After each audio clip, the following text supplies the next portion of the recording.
thanks for tuning in.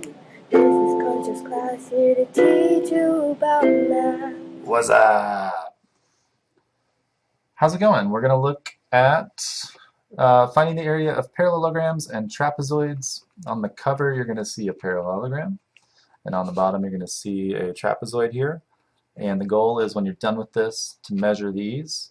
It says to measure these in centimeters, so if you need to, you can use your formula chart to do that. But your goal is when you're done, do both of these. They don't have numbers now. You're going to measure and get numbers, and then find the area. Our examples, we're just going to look at two on the inside where we're already given numbers.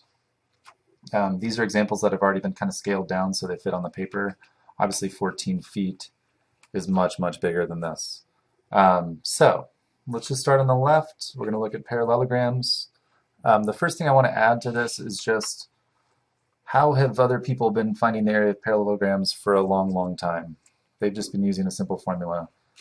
There was a rule that was discovered, which is you take the length of the base, you multiply it by the height, and you find the area.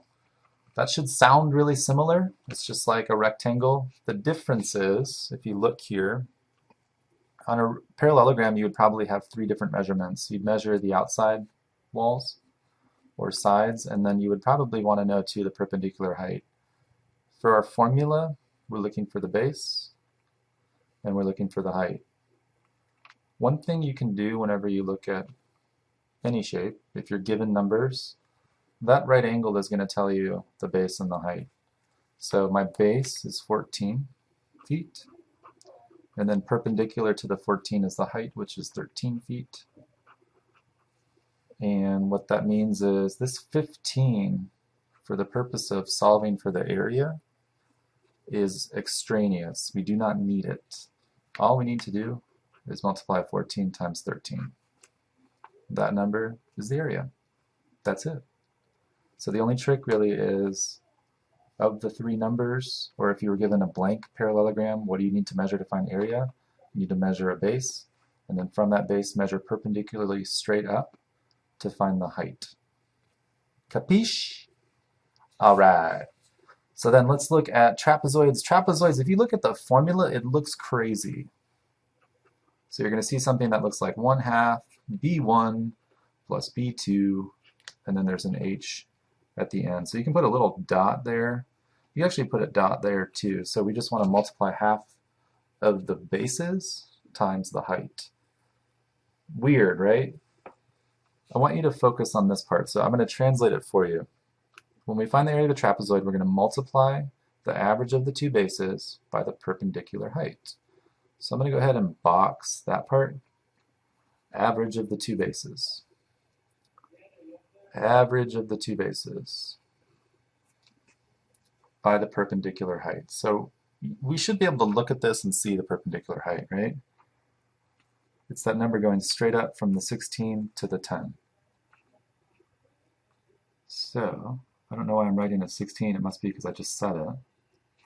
So the perpendicular height is just going to be the 9 meters, right? B1 and B2, the B just stands for, yes, base. Oh my gosh, you don't have to yell.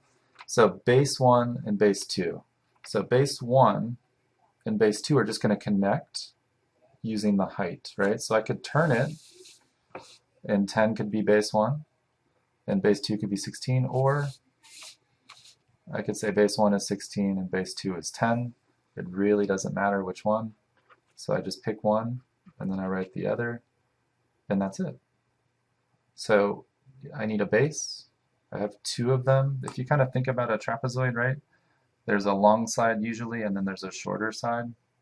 And essentially what we're trying to do is just get it to look more balanced, right? So we're averaging the bases. To find average base, basically I'm going to take 10 and 16. I'm going to add them up. So there's two numbers. And then I'm going to divide that by 2. So to find the average of two numbers, you add them together and then divide by 2. So 10 plus 16 is 26.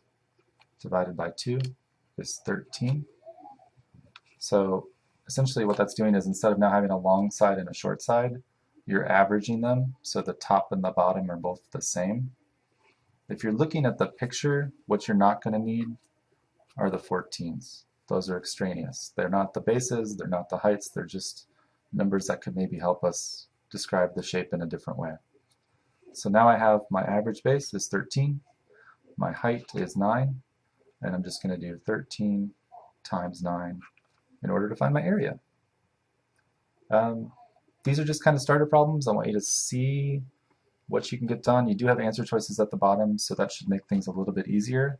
If you can come in having done 1, 2, 3, 4, plus finishing these two, and then be ready to talk about these two in class, you are golden. Kind of like the color of this paper. You'll be golden. All right. Peace out, players.